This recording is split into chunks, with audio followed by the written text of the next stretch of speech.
Hello, hello to the amazing people, the Neomer here, and welcome to something really amazing. Welcome to the second part of my infinite loop on a post-8 run in Tainted Grail Conquest. If you want to see the explanations of details, of intricacies of this combo that I'm doing, you should check out the playlist in the comment description below. Scroll all the way to down and find the first part of this fight. And yeah, there at the start I explain everything. As for all those who are already familiar with this, I will just continue with the combo. You might be able to also catch up if you're first time here and stuff like that. Right now I'm on 47 energy, and if this number is going up, that means I'm doing well. If it's going down, that means I'm making mistakes. So let's continue. So and like I was thinking a little bit what I could like talk about while we're doing this, and yeah, I was thinking about, let's talk a little bit about the channel, about what games I play and why do I like them and all that good stuff.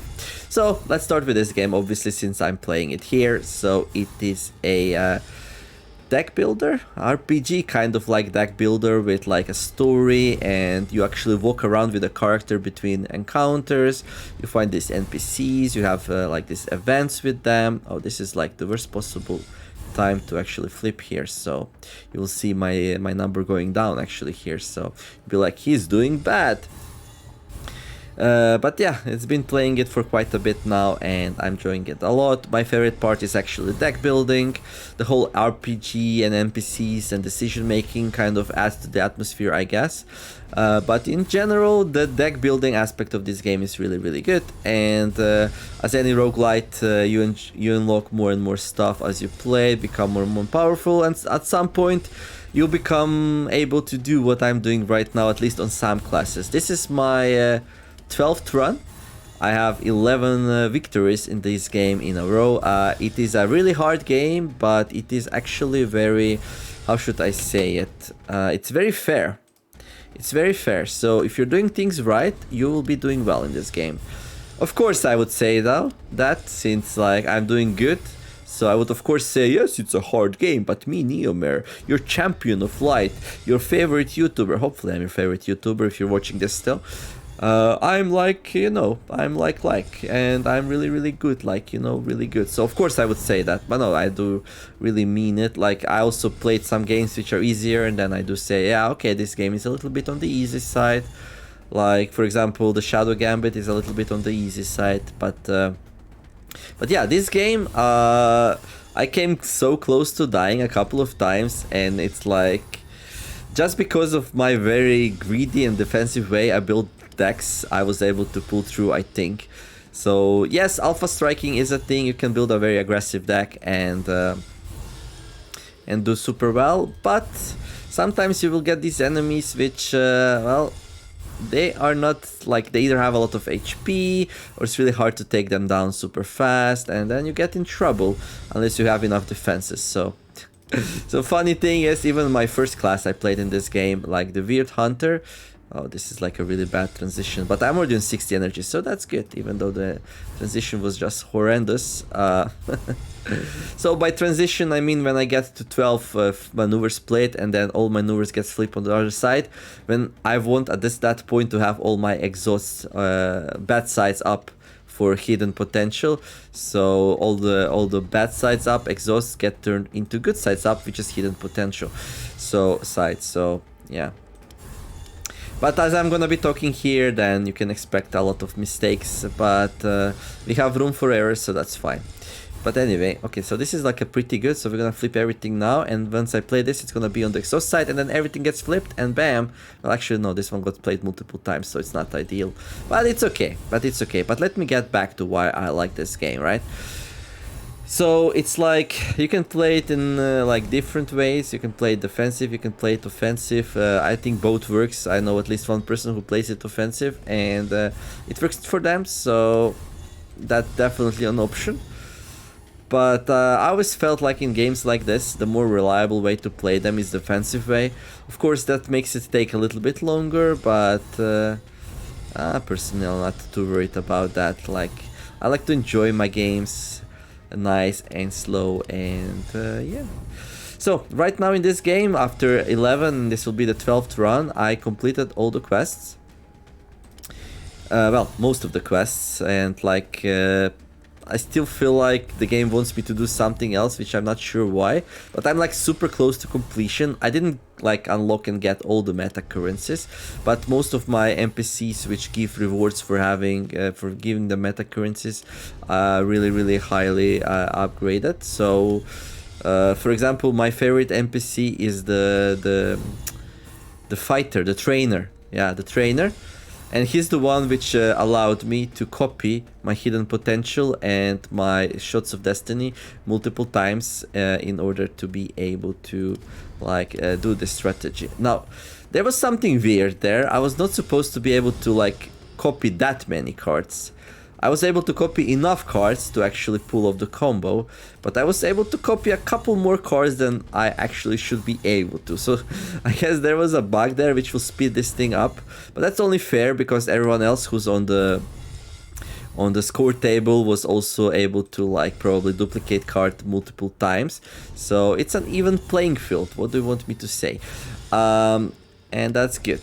So the only thing that will change is, so let's say if I didn't have that many duplicates, I would only be able to duplicate my hidden potentials, and I would only have 2 shots of destinies, so I would need to do this twice as long actually. Having 4 shots of destinies instead of 2 is gonna make me get to my goal twice as fast. So yeah, that's pretty good. My favorite class in this game, it is a Pathfinder. It's actually the first class I was able to perform the infinite combo on. And it's like a really nice super defensive class. Who would have guessed that well, for a defensive player as myself, the defensive class is my favorite one. Then after I did an infinite combo on my Pathfinder, I played a Blood Mage, and sadly enough I just didn't get cards, or at least I didn't recognize cards which would allow me to like perform the infinite combo. So I got some good score. I think I got a good score. I don't even know anymore, but let's say I did. And then I moved to this one. Now this one was pretty interesting. This is actually not a very good defensive class. It's more on the aggro side. So yeah, I was like, at some points in this run, I was like not very happy about how things are going. I felt like very exposed. I felt like I might die any moment. It was pretty tricky. But I pulled through, and that's all that really matters. And yeah, so here we are now on the final boss. So this fight has 15 rounds. So in this 15 rounds, you are tasked with trying to do as much damage as possible. So if you don't have the infinite combo, you will try to do the most damage you can every turn, by also trying to reduce its armor to -500, and yeah, try to get as far as you can. However, all of that doesn't matter if you can do it all in one turn. So my plan here is to get to 10-digit damage dealt on these cards, and then shoot them out, and then just go through the rest of the 14 rounds in whatever way really, because at that point it's not gonna really matter anymore how we go through that. Right. Okay, what's happening right now? Okay, good job, Neo. You messed up. That's fine. This. Oh no, a flip!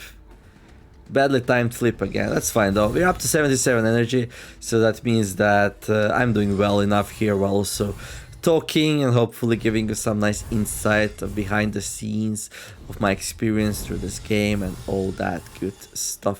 I also played a board game of Tainted Grail. I actually played a expansion called the Red Dead, I believe. With characters created by people who played the first 3 campaigns of it. And the board game's pretty good. It's nothing like this one though, but it's the same universe. I enjoy the story, so it's kind of good. It's like it's a story about King Arthur actually, and the Avalonians, and a lot of other stuff as well. Would recommend. It's pretty cool. I always like the King Arthur, but it's like King Arthur's story told in a little bit of different way.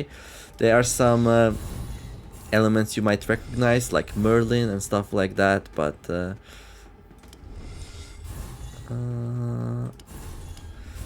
yeah. But basically, yeah, this characters in this game, the NPCs you find, they are like in a really bad spot. Like things went really, really bad. There's this weirdness all around the place, and yeah, which kind of affects people very negatively, transforms them in like horrible, horrible ways, causes a lot of pain and suffering, I suppose. And yeah, we're here to make it better. Maybe, I don't know. But this is kind of a game where like there are no really happy endings. There's like bad endings and less bad endings, I guess. It's like more on a realistic side, and well, I do appreciate that actually. But yeah, enough about this game. So if you're still here, if you're still watching, you're probably like really huge fan of the channel or something, so I can maybe share some other games. And also, you know, like I'm gonna keep doing this for as long probably as it takes to get where we need to go. Well, the maximum damage side 2468, it's up to 8 digits now, but like we need to increase the damage 100 times to get to 10 digits, so it might not be possible. I'm starting to have my doubts, but like we still have 20 minutes in this episode, so maybe the scaling is not fully linear, but a little bit more than that, so we'll see where we get. So yeah, let's talk about some other games I play on the channel. Of course, there's Card Survival Tropical Island. It is a crafting, survival, exploration game done by cards on a 2D plane. Everything in that game is a card. You do stuff by interacting the item cards with the location cards, and you use like various blueprints you discover to craft improve things, and yeah, it's pretty nice and chill. It's like a turn-based game with a very deep simulation behind it. I've been playing it for like I don't know, a long time. Not sure how much exactly, but for a very long time. So I started playing it very early in early access, and it's the first time that Retromation actually covered it and liked it a lot, and I was not super happy about how he performed, so of course I needed to buy the game and try it for myself to see if it's really that hard, or you know, he's just not paying attention. Now, I did play it very defensively. Surprise, surprise! Ha! I stayed on the beach for like ages, made like 1 million coconut bottles, and yeah, just kept surviving there for quite a bit. And yeah, by the time I went into the jungle, I was ready to tackle all the challenges it had for me. So the game was much smaller back then than it is right now. It was still in very early access days, and because of that, it was like relatively easy to go and win it. However, these days the game really grew a lot, and in that process of game growing, like developers took note of my videos. We had some nice chats. Interacted a lot, and at some point I actually communicated a wish if they would like for me to join them and build this game together with them. And the first response was that like they really enjoy me as a person, and that could probably be a possibility in the future, but you know, they were not sure about the financing and stuff. So yeah, I was waiting, being very patient, and the day did come eventually. So now for like let's say half a year or so officially, I'm actually a developer on Card Survival Tropical Island, and we are working on the sequel. So that's gonna be pretty good and exciting. I can't really say much about it. Well, I can't really say anything about it, but yeah, we are working on it. And there's gonna be some nice new features, and yeah, it's gonna be really cool. I'm very excited about it. In the meantime, I'll be waiting for that. I'm playing the mermaid, which is the hardest pre-made character of Card Survival Tropical Island. People historically had, oof, that was a bad flip, but we're up to 100 energy. I wonder if we can go to 101. We can, nice. Historically, yeah, Mermaid was always a really hard character. The hardest part is actually patience. It's like always so hungry, and like most of what you do early game with the Mermaid is just scavenge for food and eat, scavenge for food and eat, and there's not much else you can do. You have to avoid the sun, so you can't really go outside during daytime. You can only go outside during the night time, and that's pretty challenging actually. And yeah, but like if you are patient, if you're doing things correctly, then you can do it. Like my first mermaid run was like I don't know, like I had this plan of avoiding sea hounds by going into the jungle. So I went there, I spent like a lot of time inside the jungle, used ginger actually to keep the nausea at bay, for being away from the beautiful sea that the mermaid really wants to be next on. And yeah, keeping the nausea down with that little bit of a trick, and it actually worked. I was able to like stay in the jungle and trivialize the game. In the meantime, I think the strategy did get nerfed a little bit, but I also wanted to see if the character is fairly doable by just staying on the beach and yeah, just dealing with the sea hounds. My initial plan was actually to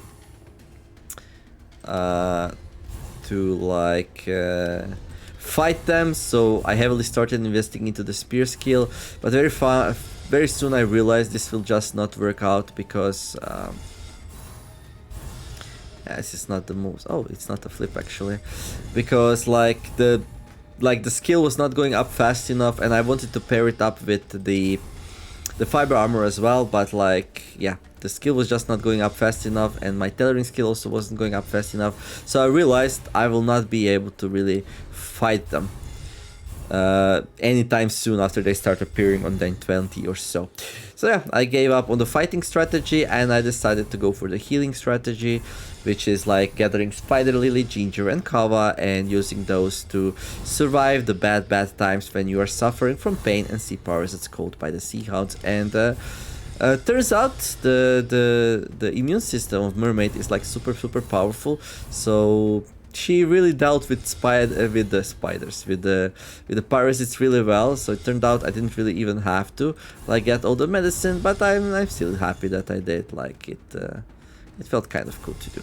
Anyway, we don't need to do a flip now, so we're gonna do that. Right now I'm like 50 days into the game or so, I think, and I finished the mud hut, which will help a lot because the place where the mermaid starts is like really sucky, and yeah, moving to bay where the mud hut is will really help you play way more easily. It's gonna be way more comfortable to play there, so it's gonna be kind of cool.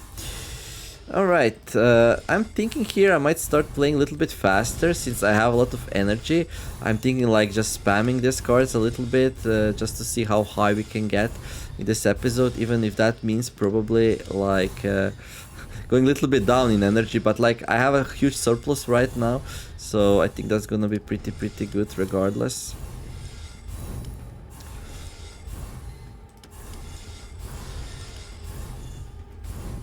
There we go.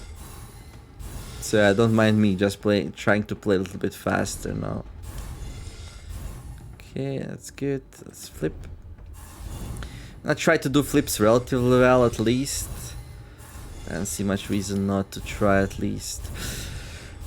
But yeah, I've built a mud hut. I feel super comfortable. Like I have some good plans, but yeah, it's a nice crafting survival game from Winter Spring Games. Which I am part of as of relatively recently as well. Okay, so, but of course I'm biased. I've been loving this game for quite a while now, so take everything I say with a grain of salt there. Next game I'm playing, Survival Fountain of Youth. Now this is funny. This game actually has a lot of items which Card Survival has. It almost feels like somebody got super inspired by it, but I really doubt it. But like, it's so uncanny, really. So it's like the start is so similar, like the palm fronds, the coconuts, the coconut hydration. But Survival Fountain of Youth is actually very much different. It's like it's actually a first-person crafting and survival game. So if you're not too much into cards and don't really like the aesthetics of Card Survival Tropical Island, then you might wanna check out Survival Fountain of Youth, also available on my channel. Like I said, it's a first-person crafting and survival game. You walk around these islands. You start on one of the islands, but then later you also get access to the other ones. The game tells a story of a Spanish expeditions which went like in exploration mode and went into this place called the Bimini Belts. I guess it's somewhere in Caribbean or something. I don't know. Well, in any case, yeah, the expedition, like, something really bad happens, and you're forced to flee the ship as it, like, gets on some rocks and stuff, and you wake up on the beach, and then you have to survive. And it's, like, actually pretty cool. Like, you can freely roam around and collect items, but when you actually decide to interact with something, it takes time.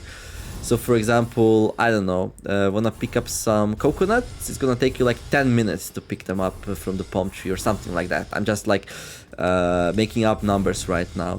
So it's like a real-time game, but when it comes to interaction with stuff, almost feels like a turn-based game, really. And I find that pretty interesting. I like that combination. It pretty much works. Otherwise, it's not possible, so time will relentlessly keep moving on, even while you're looking at inventories and stuff. And although at the start of the game it feels a little bit scary and all, like while you're struggling to do, like very fast it becomes like much less scary because, well, you're able to stabilize a little bit, you're able to get some economy up. Now, I am playing this game blind. So I was playing it blind, and because I was playing it blind, I actually decided to play it on a normal difficulty. I think it was normal, and it almost feels like a little bit trivial now because of that. So if I could go back in time and choose again on what difficulty I would play it, I would definitely pick the probably hardest difficulty even.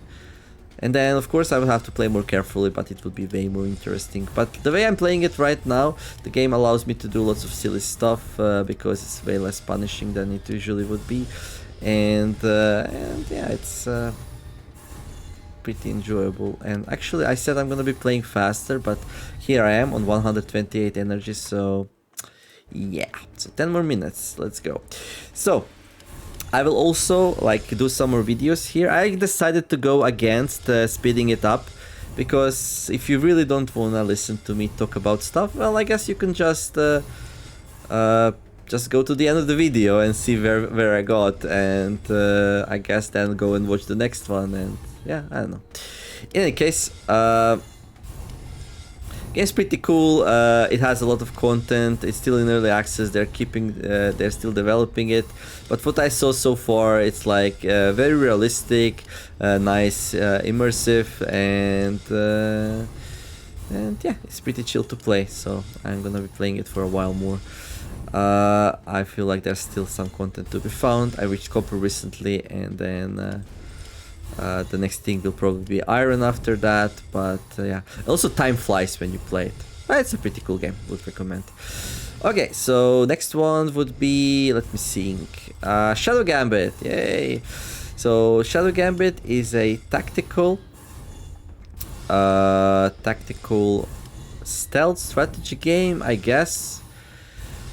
Well, it's hard to describe, but basically, like, it's in isometric view, you are controlling a group of undead, I guess, cursed pirates, which cannot really die. And you have this sheep, which is like your boss, kind of. And yeah, you unlock new characters and you fight these inquisitors. It's like done in a style of Commandos, Behind Enemy Alliance, if you ever played this game. It's kind of an old game, but basically the same thing. So basically you walk around, basically you walk around stealthily through islands, try to be undetected and take out enemies or do objectives, and you have many interesting skills at your disposal to do so. You do missions with 3 characters, and each one of them is kind of different. So you have like this nice replayability because of that, because you can bring different kinds of combinations of characters, which opens up the game for different strategies. I'm playing it on the hardest difficulty and did not regret it. The game seems to be a little bit on the easy side, so yeah, that works out. The game has a very generous save reload system. It almost feels like you should be encouraged to try and experiment. However, I also plan in the future. What's my thing right now? 113. That's pretty nice. I also plan in the future to do missions without saving and reloading for some extra challenge. And should be doable. Right now I'm doing it with save and reloading, but without raising any alarms. That means I have to find a tactical solution to every fight. And then the next way I'm gonna be playing is probably gonna be with without saving and loading, but I will allow myself to raise alarms. And then after that, probably gonna be like try to do both, which will be the hardest one, but that should be fine. Once I'm done with that, I'm gonna be playing Desperados 3, which is also a game of this kind. And well, wanna play Fantasy Desperados? Well, look no further. Shadow Gambit is your game. Okay, I sound like a game advertiser. Oh my gosh. But anyway, if I didn't enjoy it, I wouldn't be playing it, hopefully. Okay, let me think. What else do we have on the channel right now? Well, I have a lot of playlists, by the way. A lot of old playlists which you can go and check out. But as for the games I play in real right now, ooh, Limbus Company. That's that's a big one actually. So it's from the makers of Library Ruina and Lobotomy Corporation. Lobotomy Corporation was like this 2D, almost like Oxygen Not Included kind of game, but not really, but plays in a similar way. Basically you control a group of